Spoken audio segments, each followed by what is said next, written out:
నిరంతరం స్వామివారి దగ్గరే ఉంటూ వారికి నిరంతరం సేవ చేస్తూ ఉంటారు కదండి. సమాజంలో జరిగే మార్పులు, సమాజంలో జరిగే ఇవన్నీ కూడా మీ చెవిన పడుతూ ఉంటాయి. మీరు అంటే మీ ఆవేదనని లేదా సమాజం తాలూకు ఆవేదనని స్వామివారితో ఖచ్చితంగా విన్నవించుకుంటూనే ఉంటారు.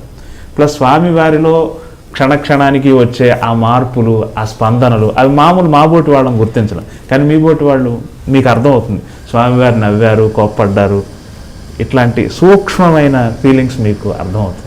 అది దేవాలయంలో కులశేఖర పడి అని ఒక థ్రెషోల్డ్ ఉంటుంది. అంటే అది ఆ మెట్టు దాటి ఎవరు లోపలికి రాకూడదు, అర్చకులు తప్ప. నాకు సంబంధించినంత వరకు కులశేఖరపడికి బయట ఉన్నది భౌతికమైన ప్రపంచం, కులశేఖరపడి లోపల ఉన్నది ఒక మానవాతీతమైన ఒక పరిమాణంలో ఉంటుంది. అక్కడి నుంచి బయట ప్రపంచాన్ని చూసినప్పుడు మనకు అది పారదర్శకం అయిపోతుంది. వచ్చిన ప్రతి మనిషి ట్రాన్స్పరెంట్ అయిపోతాడు అక్కడ మా దృష్టికి. బయట ప్రపంచంలో జరిగే పరిణామాలు వీటన్నిటినీ కూడా అక్కడ చూస్తూ ఉంటాం. భక్తులనే పేరుతో వచ్చే కొంతమంది, నిజంగా భక్తితో వచ్చే కొంతమంది, వారికి అక్కడి సిబ్బంది చేసే సేవలు, వీటన్నిటిని చూసినప్పుడు కాస్త బాధగా ఉంటుంది, కొన్ని సమయాల్లో జుగుప్సగా కూడా ఉంటుంది. అప్పుడు నేను ఈ ప్రపంచాన్ని చూడకుండా స్వామివారి వైపు తిరిగి కూర్చుంటాను. లేకపోతే స్వామివారిని అలా చూసినప్పుడు స్వామివారు నవ్వుతూ ఉంటారు, ఇదంతా నా లీలే, నేనే వీళ్ళందరినీ ఇలా ఆడిస్తున్నాను అంటారు. సరే, ఇంకా కాకపోతే మనకు రామాయణ మహాభారతాల్లో చెప్పారు యుగ ధర్మాలు అనేది ఉంటాయి. కృతయుగంలో 4 పాదాల ధర్మం నడిచిందని, తర్వాత 3 పాదాలు, తర్వాత 2 పాదాలు, కలియుగంలో 1 పాదం. కలియుగం ముదిరినప్పుడు అంటే చివరి ప్రళయ సమయం వచ్చినప్పటికీ ఆ ఒక్క కాలు కూడా విరిగిపోయి ధర్మదేవత కుంటుతూ నడుస్తూ ఉంటుందని అది చూస్తున్నాం. తర్వాత ఇక నాస్ట్రడామస్ కానీ, పోతులూరు వీరబ్రహ్మం కానీ, మహాభారతంలో అనుశాసన పర్వంలో భీష్ముడు ధర్మరాజుకు ద్వాపర యుగం పూర్తయి కలియుగం ప్రారంభమయ్యేటప్పుడు కలియుగంలో ఎలా ఉంటుంది అనే విషయాన్ని గురించి బోధించడం, అవన్నీ కూడా మనం చదివినప్పుడు సరే ఇవన్నీ కూడా దాని ప్రకారం జరుగుతూ ఉందనేది తెలుసుకోవచ్చు. ఇది కాకుండా హ్యూమన్ ఎవల్యూషన్లో కూడా మనుషుల్లో ఒక క్రూరత్వం, ఒక అత్యాశ, హింసాత్మకమైన ప్రవృత్తి అంటే తమోగుణం, ఇవన్నీ కూడా ఎక్కువ అవుతుందని, తరువాత ఇంకాస్త ముందుకు వెళితే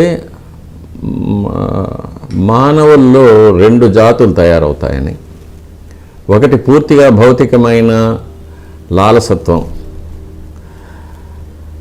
అటువైపుగా ప్రయాణించి రాక్షస ప్రవృత్తితో మనుషులు అయిపోతారని, ఇంకొక శాఖగా మానవాతీతమైన శక్తులు పొందినవారు, ఎక్స్ట్రా సెన్సరీ పర్సెప్షన్ అంటాము, అటువైపుగా ఒక మానవ జాతి ఉద్భవిస్తుందని ఇప్పుడు మనం కూడా చూస్తూ ఉంటాం. చాలామందిలో చిన్నపిల్లలు కూడా పూర్వజన్మ జ్ఞానం రావడం, లేక ఇప్పుడు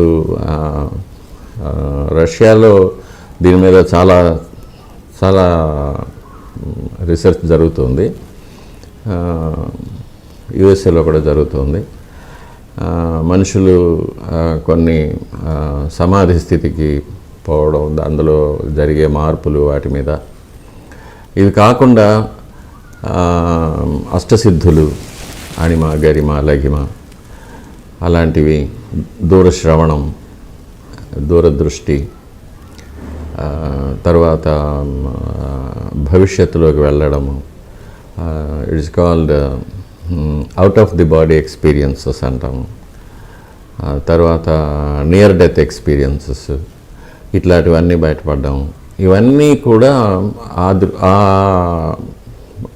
ఆ దిశగా మనకు కనిపిస్తున్న ఎవిడెన్సెస్ ఇవి. కాబట్టి ఇవన్నీ మనం చూస్తూ ఉంటాము. ఇదే కాకుండా దేవాలయంలో అప్పుడప్పుడు కొంతమంది మహాయోగులు, సిద్ధులు, మహర్షులు కొన్ని పుణ్యదినాల్లో వస్తూ ఉంటారు. వారు కూడా వచ్చి స్వామివారిని దర్శించుకుంటారు.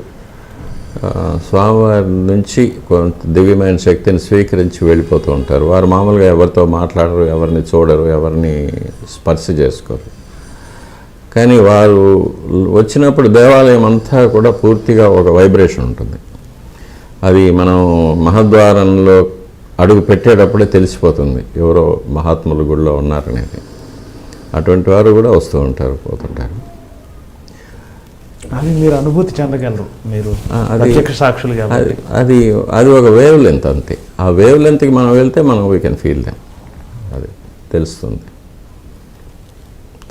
చాలామంది ఉన్నారు మన హిందువులు, మామదీయులు అనేది కాకుండా ఇది ఈ దేహానికి ఉన్న మతము, కులము అవన్నీ, ఆత్మకు మతం, కులం అవన్నీ ఏమీ లేవు. చాలామంది పాశ్చాత్యులు కూడా వచ్చినప్పుడు అటువంటిది ఉంది. వాళ్ళు చూసే విధం, వాళ్ళు స్వామివారి దగ్గర ఆ శక్తిని గ్రహించే విధం, ఇవన్నీ కూడా మనం చూస్తూ ఉంటాం గుళ్ళో కామన్. మీరు మీ జీవితాన్ని స్వామికే అర్పించేశారు దాదాపుగా. ఇప్పుడు ఈ క్షణం మనం హైదరాబాద్ అనే నగరంలో ఉన్నాము. మీరు స్వామివారిని విడిచున్నారు. మేబీ మీరు స్వామివారిని విడిచి 24 గంటలు అవ్వచ్చు, లేదా 48 గంటలు అవ్వచ్చు. మ్యాక్సిమం స్వామివారిని విడిచి ఎన్ని గంటలు ఉండగలరు మీరు? అది స్వామివారి అనుమతితోనే. స్వామివారు ఎంత అనుమతిస్తే అంతే. ఓకే. అలా ఎన్ని రోజులు అనుమతించారు మీకు? మ్యాక్సిమం ఎన్ని రోజులు అనుమతించారు? మ్యాక్సిమం 7-8 రోజుల కన్నా ఉండదు. అందులో కొన్ని కండిషన్స్ కూడా పెడతారు ఆయన. చాలా వ్యక్తిగతమైన విషయాలు. కానీ వచ్చేటప్పుడు స్వామివారి దగ్గర అనుమతి తీసుకొని వస్తాను. వెళ్ళే పని త్వరగా పూర్తి చేసి మళ్ళీ నీ దగ్గరికి తీసుకో అని ప్రార్థన చేసి వస్తాను. వెళ్ళరా అంటారు. బంగారు వాకిల వరకు వచ్చి వెనక్కి తిరిగి చూసినప్పుడు కాస్త శోకంగా కనిపిస్తారు. వెళ్తున్నావా అంటారు. త్వరగా వచ్చేస్తానని చెప్పి వస్తాను.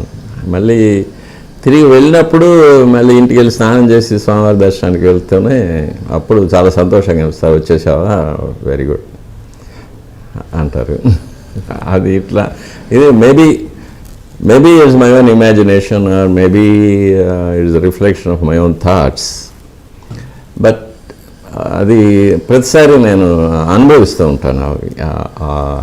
ఇది వీడ్కోలు కానీ, స్వాగతం కానీ స్వామివారి దగ్గర నుంచి చూస్తూ ఉంటాను. కాకపోతే బయటకు నేను వెళ్ళే కొన్ని అనుమతులు ఇవ్వరు. ఇక్కడికి వెళ్తున్నాను అంటే ఇవ్వరు, వద్దంటారు.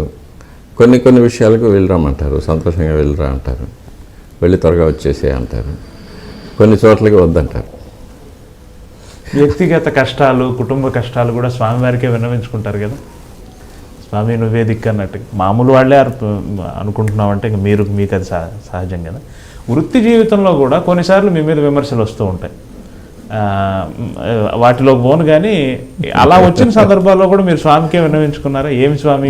విన్నవించుకోను, వదిలేస్తా. ఉదాహరణకి నేను చెప్తాను, ఈ వ్యవస్థను రద్దు చేయాలని పాలకులు నిర్ణయం తీసుకున్నప్పుడు అటువంటి సందర్భాల్లో ఎందుకు స్వామి ఇంత కష్టం ఇచ్చావు అని స్వామిని అడగలేదా? అక్కడ అది కూడా మేము ఏం తప్పు చేశాము, ఎందుకు ఇలా జరిగింది అనేది అడుగుతాను. కానీ ఎప్పుడు అన్యాయం చేయలేదు స్వామి. ఓకే. మనకి ఒక ప్రావర్బ్ ఉంది కదా, ఒక తలుపు మూసుకుంటే ఇంకో తలుపు తెరుచుకుంటున్నాను. ఆ విధంగా చూస్తే స్వామివారు ఒక తలుపు మూస్తే 2 తలుపులు తెరిచారు. అందులో ఏ సందేహం ఏం లేదు. నేను నా పర్సనల్ ఎక్స్పీరియన్స్ అది. స్వామివారు ఎప్పుడు స్వామివారి పాదాలను ముట్టుకున్న అర్చకుడు ఎవడు కూడా నష్టపోడు, బాధపడ్డాడు, క్షేమంగా ఉంటారు. అష్యూరెన్స్. స్వామివారిని నమ్మాలి, అదొక్కటే అండర్లైన్. స్వామివారిని నమ్మాలి, స్వామివారు నన్ను కాపాడుతారు, నాకు స్వామివారు ఉన్నారు అనేది ఒక్క నమ్మకం ఉంటే చాలు. ఏమి కారణం అండి, ఎందుకు ఈ వ్యవస్థను రద్దు చేయాలనుకున్నారు పాలకులు? మీకేమైనా అది చక్కగా జరుగుతున్న వ్యవస్థలో కొన్ని వాళ్ళు చెప్పిన కారణాలు కొన్ని నిజం.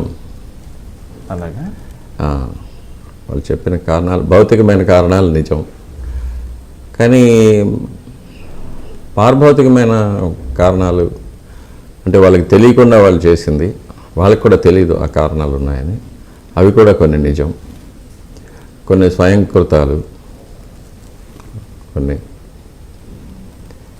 కానీ ఈ ప్రక్రియలో స్వామివారు వడికట్టారు.